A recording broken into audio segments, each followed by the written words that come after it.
नमस्कार. आज आपण बनवणार आहोत खारीक खोबऱ्याचे डिंक लाडू. आता हिवाळा चालू झाला आहे आणि हिवाळ्यात आपल्याला पौष्टिक असं खायचंच असतं आणि लहान मुलांना काय द्यायचा याचा प्रश्न पडतो. तर मी आज घेऊन आले आहे तुमच्यासाठी अतिशय पौष्टिक, खनिजयुक्त आणि अगदी टेस्टी असे लाडू. तर हे लाडू मुलांना देखील फार आवडतात. रोज सकाळी एक खायला दिला तरी अगदी दमदमीत राहतं. त्यामुळे आपण हिवाळ्यामध्ये नक्की ट्राय करा हे लाडू. लहानांपासून मोठ्यांपर्यंत सगळेच जण आवडीने खातात. तर बघूया त्याची रेसिपी. आणि त्यासाठी मी साहित्य घेतले. इथे खारीक खोबऱ्याचा डंकातून कुटून आणले आहे खारीक खोबरे. खारीक आणल्यानंतर ती आपल्याला फोडून त्यातली बिया काढायची, त्याचं देठ काढायचे आणि एक दिवस उन्हात वाळवून ती आपल्याला डंकातून किंवा गिरणीवर दळून आणायची आहे. तर खारीक आणि खोबरे आपण आपल्या प्रमाणानुसार घेऊ शकतो. तर 1 किलो खारकेला पावशेर खोबरं किंवा कोणी अर्धा किलो देखील खोबरं घालतं. तर तुम्ही तुमच्या आवडीप्रमाणे ते घालू शकता. तर अशा प्रकारे मी ही खारीक आणि खोबरं डंकातून कुटून आणले. त्यानंतर ड्रायफ्रूट तुम्ही तुमच्या आवडीनुसार घेऊ शकता. तुम्ही खरबुजाच्या बिया, टरबुजाच्या बिया त्यासुद्धा घालू शकता, अक्रोड घालू शकता, पिस्ते घालू शकता. पण आम्ही एवढंच सामान घालणार आहे. तर इथे आहे डिंक, बदाम, काजू, गूळ आणि साजूक तूप. तर या अशा पदार्थांपासून आपण आज डिंकाचे लाडू बनवणार आहोत. तर त्यासाठी पहिल्यांदा आपल्याला गॅसवर कढई ठेवायची आहे. तर कढईमध्ये आपल्याला ड्रायफ्रूट्स तळून घ्यायचे आहेत. त्याचप्रमाणे डिंक देखील तळून घ्यायचं आहे. तर त्यासाठी मी कढईमध्ये तूप घालत आहे. तर इथे कढईत मी तूप टाकत आहे.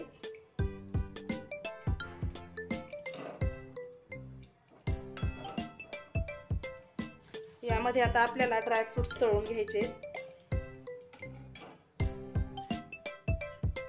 तर त्यासाठी मी यामध्ये बदाम घालत आहे.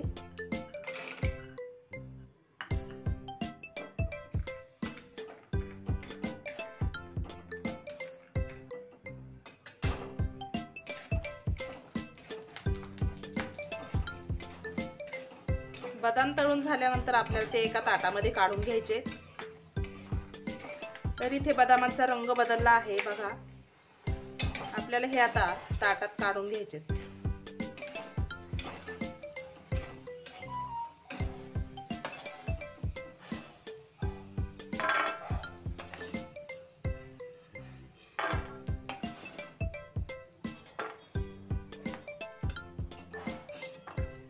त्यानंतर आता आपल्याला काजू तळायचे.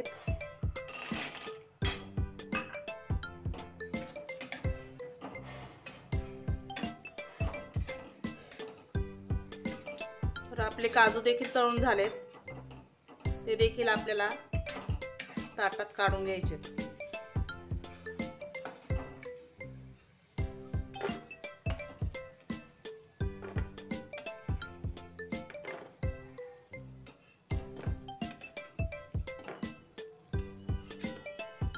त्यानंतर आपल्याला डिंक तळायचा आहे. तर डिंक आपल्याला व्यवस्थितरित्या तळून घ्यायचा, नाही तर तो कडक राहतो.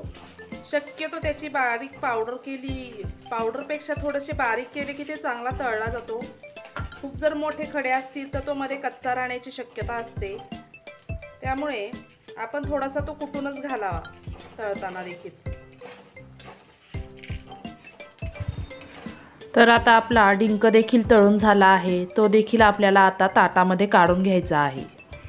तर इथे अशा प्रकारे काजू, बदाम आणि डिंक मी तळून घेतलाय. त्यानंतर ह्या उरलेल्या तुपात आपल्याला गूळ घालायचा आहे.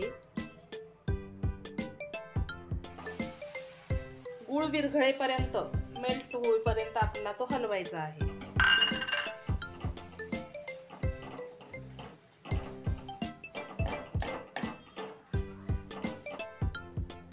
आता इथे आपला गूळ मेल्ट झाला आहे बघा. आता हा मेल्ट झालेला गूळ आपल्याला त्या खारीक खोबऱ्यामध्ये टाकायचा आहे किंवा तुम्ही खारीक खोबरे देखील यामध्ये टाकू शकता.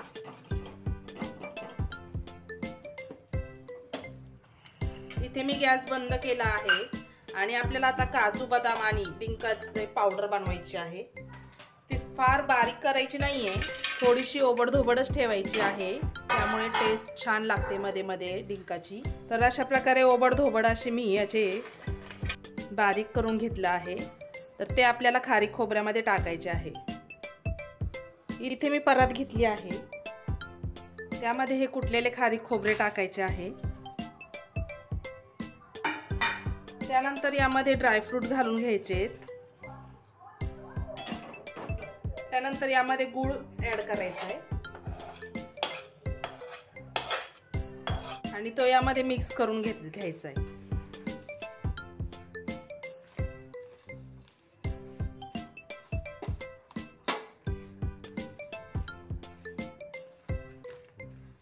अशा प्रकारे मिक्स झाल्यानंतर आपल्याला याचे लाडू बांधून घ्यायचे।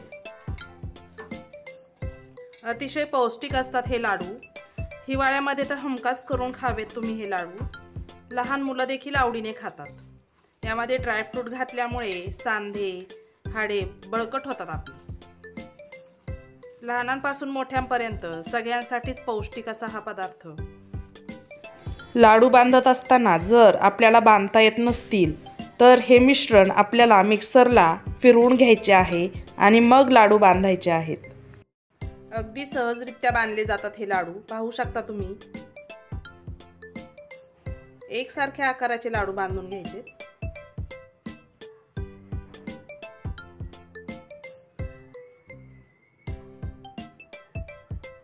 अतिशय सुरेख असे हे लाडू तयार होतात।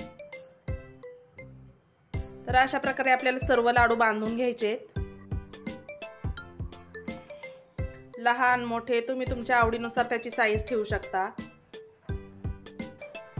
एकसारखे लाडू बांधायचे असतील तर तुम्ही एखादी छोटीशी वाटी किंवा चमच्याच्या साहाय्याने माप ठरवून देखील हे लाडू करू शकता। अतिशय पटकन असे बांधून होतात हे बघा।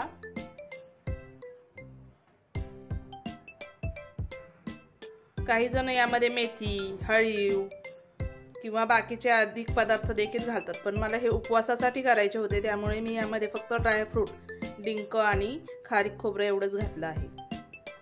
तुम्ही तुमच्या आवडीनुसार बाकीचे पदार्थ देखील ॲड करू शकता। यामध्ये हळीव देखील घालतात, ती देखील आपल्या हाडांसाठी चांगली असते। तरी इथे अशा प्रकारे मी सगळे लाडू बांधून घेतले आहेत। पाहू शकता तुम्ही, अगदी एकसारखे छान असे हे लाडू बांधून घ्यायचे आहेत। रोज एक सकाळी मुलांना खायला द्यायचं आहे, म्हणजे त्यांच्या ब्रेकफास्टचं टेन्शनच राहणार नाही। मी तुम्हाला एक फोडून दाखवते बघा। अतिशय सुरेख असा हा लाडू दिसतोय, गोल गरगरीत बांधलाय बघा।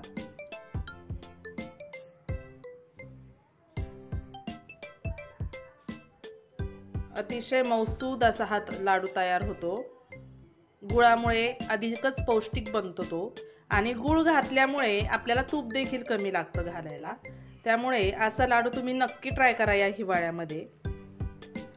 माझी ही रेसिपी तुम्हाला आवडली असेल तर माझ्या चॅनलला नक्की सबस्क्राईब करा। पुन्हा भेटू परत अशाच एका नवीन रेसिपीसोबत। तोपर्यंत मस्त खा, स्वस्त रहा।